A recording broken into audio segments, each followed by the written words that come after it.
well for them. But Bottas, right? That was a bit of an absurd one. Let's actually talk about Valtteri Bottas for a little bit.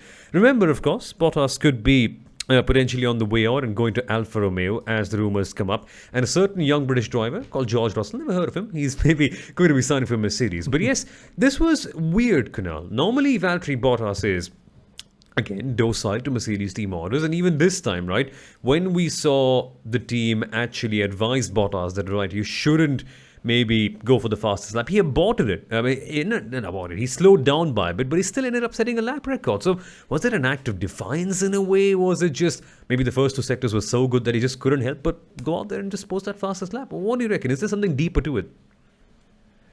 Maybe, he's realized he's going to go. Maybe he's never going to have a fastest lap come his way, or there are limited options for him to get that. It's just these small little things give it away that the decision has been made, like they've been saying. It's just going to be announced in the next couple of weeks. Maybe Mercedes will announce it just leading up to Monza and take the shine away from Ferrari. Who knows? But yeah, I think it was an act of defiance, not something we've seen from Valtteri Bottas very often.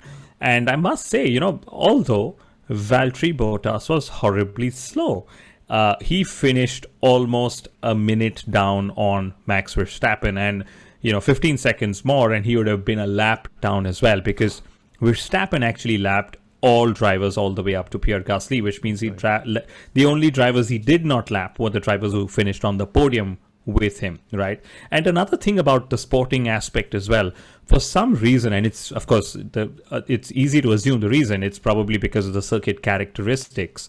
Drivers were actually keeping larger gaps between each other throughout the whole race rather than being close enough. So when they were attacking and when they were, making an active overtaking attempt, they were getting closer. But when they were sitting for strategy reasons or tire management reasons, there were larger gaps throughout the field this weekend. And I remember at one point it was 3 to 5 seconds between each driver, and they were just following each other in a single file at that time. So that's to do with, Valtteri Bottas. Imagine if he would have been on the podium, but a lap down. That would have just been even more embarrassing, Soumil. Eerily similar to a 1980s Formula One race. Again, coming to Zandvoort, having all but 3 cars not being lapped. Just something absurd about it, but amazing what it was.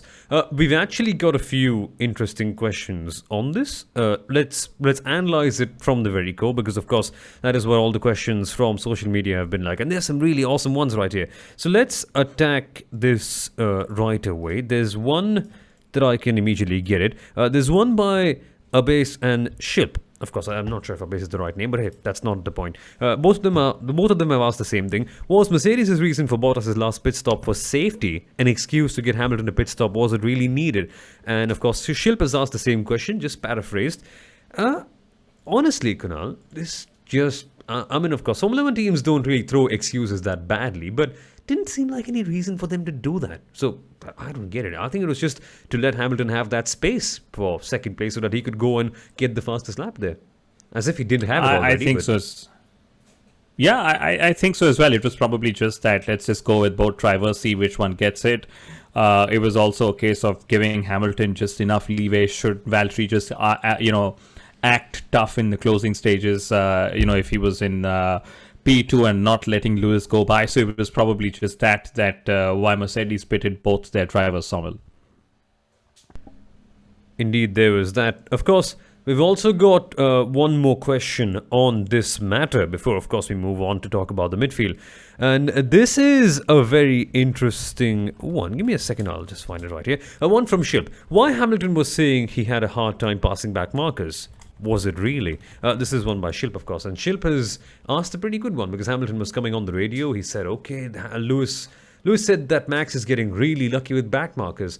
And I think he was getting really frustrated because Lewis was in a bit of a tricky situation. When he came out after his first stop, if I'm not wrong, he came out right behind Fernando Alonso. Cost him a couple of tenths here and there. And maybe that's why he said that Max was just getting a bit too lucky. What are your thoughts on this, Kunal?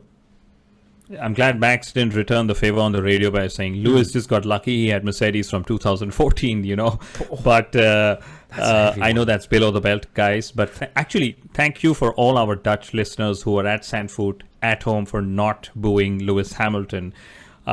in the race. So thank you very much. But yes, back to Lewis. Yeah, it was just one of those races where Mercedes' strategy just threw him back into traffic, and that's probably why he was saying what he was saying, because Red Bull seemingly got it inch perfect at that time. And I'm going to go back one point, Soumil, which is about the Valtteri Bottas and Lewis Hamilton thing. For once, it was interesting to see both Mercedes drivers battle it out on track for that 1 point of the fastest lap. It was literally, hey, I can't challenge you in the Drivers' Championship, so let me try and challenge you, for the fastest lap of the race, because, hey, I have won you twice in the Masters of Formula 3, whereas you have won here, that kind of a thing. Because Valtteri was closer to Lewis on single lap pace. It was just during the race that he was sort of, a little off the pace, I would say. And another interesting point that I noted about strategy, since we were on that, is it was one of those few races where lots of drivers actually used all three dry compound tires throughout the whole race duration, Soumil. So the soft, medium and hard is what they all put to use in those 72 lap race that we saw. Yeah, there was quite a fair bit on that. And a word on Bottas.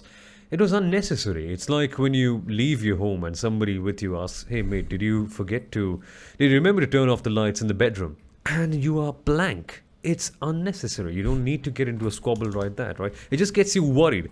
And that's what happened, right? Luckily, Hamilton responded to that worry and that pressure quite well, but you can't you can't have situations like this when you're fighting for the win. It's a bit of a crazy one. Just a minor roadblock and a minor distraction on the way.